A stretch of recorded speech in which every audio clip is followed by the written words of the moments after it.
Kan kami dari kelompok 8 akan menjelaskan bagian dari Enterprise Resource Planning atau ERP dengan barang tangan saya, John Motor KPE dengan NIM 123-200-7.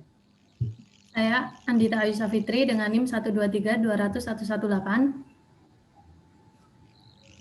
Saya Dentang Sanang, NIM 123-200-119. Oke, lanjut ke bagian penjelasan materinya.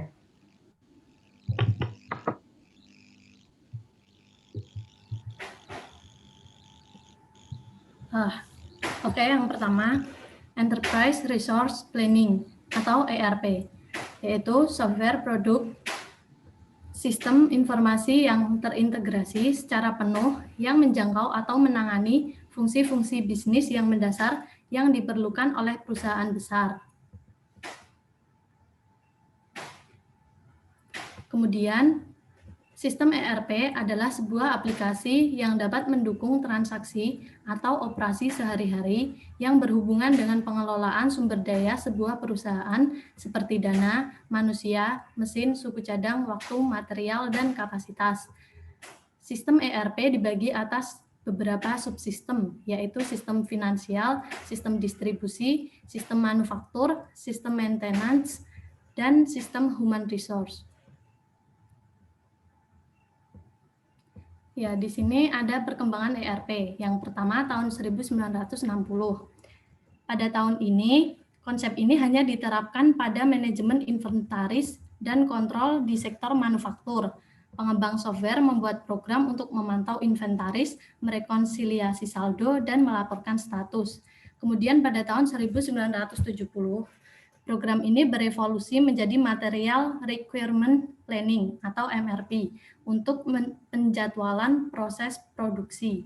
Kemudian tahun 1980, MRP dikembangkan untuk mencakup lebih banyak proses manufaktur, sehingga mengubah namanya menjadi MRP 2. Kemudian pada tahun 1990, sistem ini telah memiliki lebih banyak fungsi di luar manajemen inventaris dan proses operasional lainnya ke fungsi-fungsi back office lain seperti keuangan, permesinan, manajemen, proyek, dan SDM.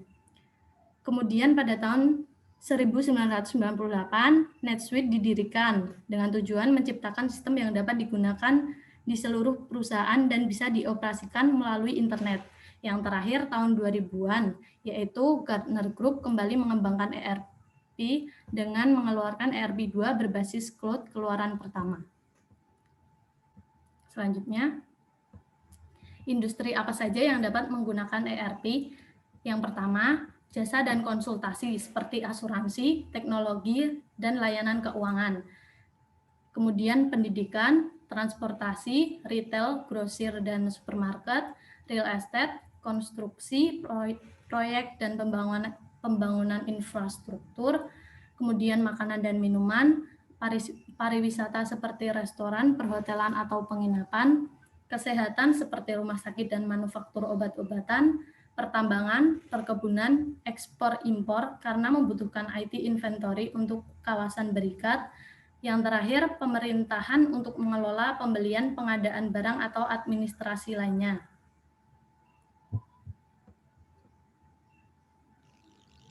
Selanjutnya, manfaat ERP. Mengoptimalkan efisiensi, yaitu menyederhanakan berbagai aktivitas operasional yang memakan banyak waktu dan tenaga. Kemudian hemat biaya.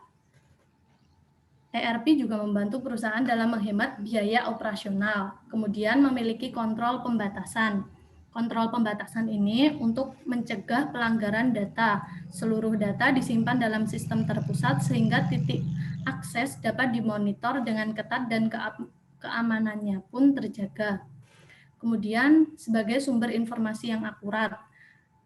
Di sini ERP sebagai pemangku kepentingan dalam perusahaan untuk mendapatkan data dan informasi secara real time, karena laporan bisnis yang akurat akan membantu menghasilkan keputusan terbaik bagi masa depan bisnis. Yang terakhir, mencegah terjadinya redundansi data dan mencegah terjadinya error data. Selanjutnya, jenis-jenis pengembangan ERP software. Yang pertama yaitu on-premise ERP software, yaitu pengelolaan sistem secara in-house oleh staf TI. Sistem ini memungkinkan perusahaan untuk menangani data-datanya sendiri sehingga memastikan keamanannya. Yang kedua, Cloud ERP Software, pengelolaan data secara terpusat melalui koneksi internet. Kelebihan yang dimiliki sistem ini yaitu deployment yang lebih cepat, pembaruan dan peningkatan sistem secara berkala, dan mobilitas tingkat tinggi. Yang terakhir, hybrid ERP software, yaitu kombinasi dari on-premise ERP dan cloud ERP. Dan selain itu, sistem ini berfungsi untuk membantu perusahaan mengintegrasikan atau menambahkan fungsi ke sistem ERP yang ada dengan biaya minimum. Sekian. Selanjutnya. Oke, selanjutnya sistem ERP. ERP tadi sudah dijelasin, Enterprise Resource Planning. Terus sistem ERP ini ada 3. Pertama ERP-nya sendiri, kemudian apa sih sistem ERP itu isinya antara lain aplikasi bisnis terintegrasi. Kenapa terintegrasi? Karena ERP sendiri bagian dari sistem informasi terintegrasi.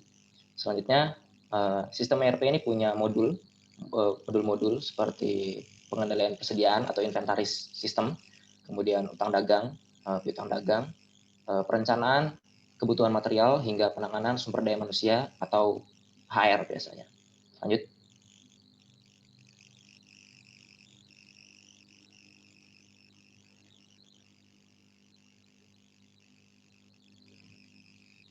Ya, ERP sendiri tadi udah dijelasin, itu aplikasi sistem informasi manajemen terintegrasi untuk bisnis atau organisasi yang mencakup multifungsionalitas, seperti antara lain ada penjualan, pembelian, produksi, gudang, akuntansi, dan finansial, penggajian, sumber daya manusia, dan sebagainya. Kemudian tadi ada aplikasi ERP.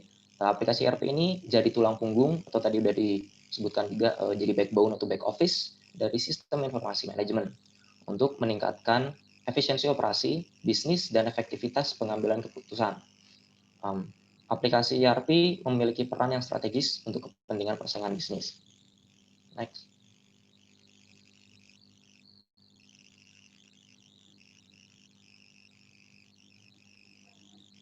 Oke, di sini ada piramida klasifikasi ERP dalam sistem informasi. Di sini piramida ini terbagi jadi 3 bagian: top level, middle level atau tactical level, kemudian ada low level atau operational. Di sini ERP sendiri bisa dilihat ada di bawah, ada di bagian low level. Kemudian di bawah low level atau operational itu ada sales dan marketing atau pemasaran. Selanjutnya ada production atau produksi, dan human resource tadi sudah disebut SDM, sumber daya manusia. ERP itu ada di dalam situ, tergolong di bagian itu. Kemudian selain itu di sini ada juga yang termasuk ERP, Transaction Processing System atau TPS, dan Database Management System. Kemudian Office Automation System atau sistem otomasi kantor. Nah, TPS ini tadi untuk finansial, kemudian Office Automation ini berhubungan dengan manajemen. Lanjut. Oke. Ini adalah contoh dari kekuatan ERP atau integrated-nya. Dari input memiliki beberapa proses ke A, bisa jadi ke B, bisa dari A juga ke D, memiliki ada 4 cara, dan akan menghasilkan output. Itu berupa interaksi atau toleransi konsep sistem. Oke, selanjutnya aplikasi ERP populer untuk bagi para pemain itu ada SAP atau MySAP, BAAN, Oracle, GD Edwards yang telah diakuisisi Oracle, PeopleSoft telah diakuisisi oleh Oracle juga, dan Compare, Open Source, dan lain-lain. Ini adalah beberapa cangkupan fungsional ERP, yaitu ada financial atau accounting, project management, human resource, manufacturing, material management, sales distribution, yang tergabung di dalam central database. Oke, selanjutnya keuntungan penggunaan ERP, yaitu adalah integrasi data keuangan, yaitu untuk mengintegrasikan data keuangan sehingga manajemen bisa melihat dan mengontrol kinerja keuangan perusahaan dengan lebih baik. Yang kedua itu adalah standarisasi proses operasi, yaitu gunanya adalah untuk menstandarkan proses operasi melalui implementasi best practice sehingga terjadi peningkatan produktivitas, penurunan efisiensi, dan peningkatan kualitas produk. Yang ketiga itu adalah standarisasi data dan informasi, menstandarkan data dan informasi melalui keseragaman pelaporan, terutama untuk perusahaan besar yang biasanya terdiri dari banyak bisnis unit dan jumlah dan jenis bisnis yang berbeda-beda. Berikut adalah kegagalan ERP, yaitu adalah waktu dan biaya implementasi yang melebihi anggaran, pre-implementation yang tidak dilakukan dengan baik, strategi operasi tidak sejalan dengan bisnis proses desain dan pengembangannya. Dan yang terakhir itu adalah orang-orang tidak disiapkan untuk menerima dan beroperasi dengan sistem yang baru. Sekian dari kami. Terima kasih.